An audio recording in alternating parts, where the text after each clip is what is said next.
Our final speaker tonight is Truman Capps with a speech titled Practice Run.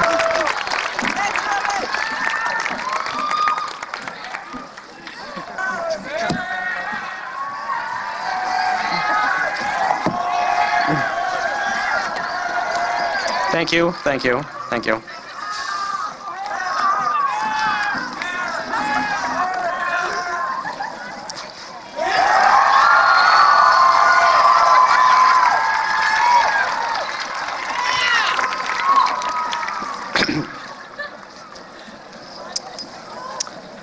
I once read a quote in which a controversial psychologist said that all education after elementary school was pointless, and that nobody learns anything worth knowing after finishing 5th grade. Everything that we've learned from 6th grade until now has been, essentially, fluff to fill up 7 years of our lives.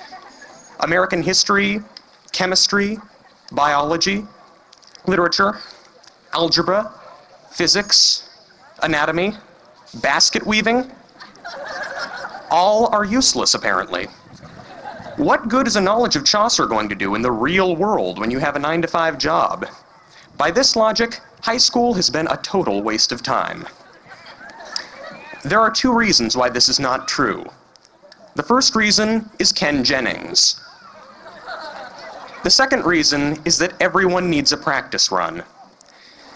Not many people watch Jeopardy anymore, but those of you who do will remember Ken Jennings, the charismatic super genius who won a record $2 million on Jeopardy in over 75 consecutive appearances. Good for him.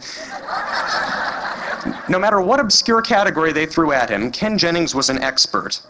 American history, chemistry, biology, literature. Hey, is any of this sounding familiar? Now, let's be realistic. Your chances of winning $2 million on a nationally syndicated TV quiz show are about the same as your chances of getting struck by lightning while driving the Batmobile, made out of winning lottery tickets, down Main Street in Oz. Still, that's no reason not to seek out as much knowledge of the world around you as you can.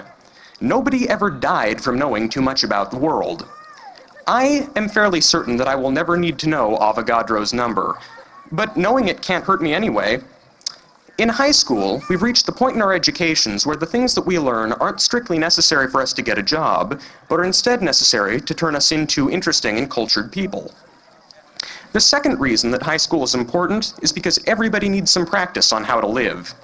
If there were no more school after 5th grade, the last year in which we supposedly learn anything that we actually need in our lives, we'd see thousands of 12-year-olds entering the workforce. Can you imagine a new generation of working children?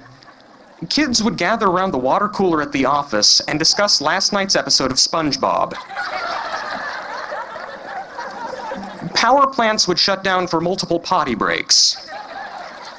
Office feuds would consist entirely of hair pulling, and let me tell you, that's a bad thing.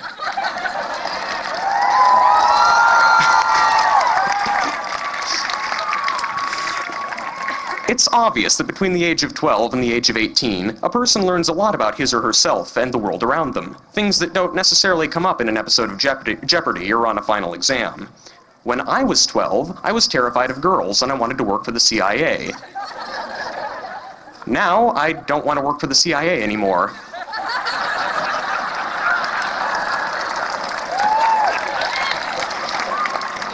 In high school, thousands of young people are thrown together in close quarters and more or less forced to socialize. In this melting pot of youth, we learn to work out our problems without strict adult supervision. In 4 years of high school, you develop a life of your own in your own social setting.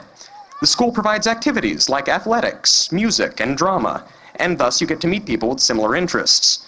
At the same time, the school throws a common workload at everyone, and you learn to balance your social life with the work you have to do.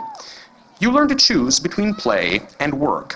While it may be fun to stay up all night playing Grand Theft Auto, you should probably do your math homework so you don't fail the class. If you didn't learn this in high school, when would you learn it? When you get fired from your first job for never working? When you get kicked out of college for getting straight Fs? High school is a private, insulated world built specifically for teenagers, a place full of second chances, provided so that we don't need them when we get into the real world. My speech is drawing to a close, and I realize that this is the point, in most graduation speeches, when the speaker gives some sort of advice to the crowd. Advice is a strange thing. Everyone seems willing to give it, but people don't always want it. I think everybody here has all the advice that could be necessary, don't you? We've been inundated with advice from our parents, our grandparents, aunts, uncles, family, friends, and teachers. Hey, the district even created a special advisory class for us. And wasn't that so great? Frankly, I don't think there's a lot left to be said. The most that I can give you is this. Remember your training, class of 2007. It all happened right here. Thank you.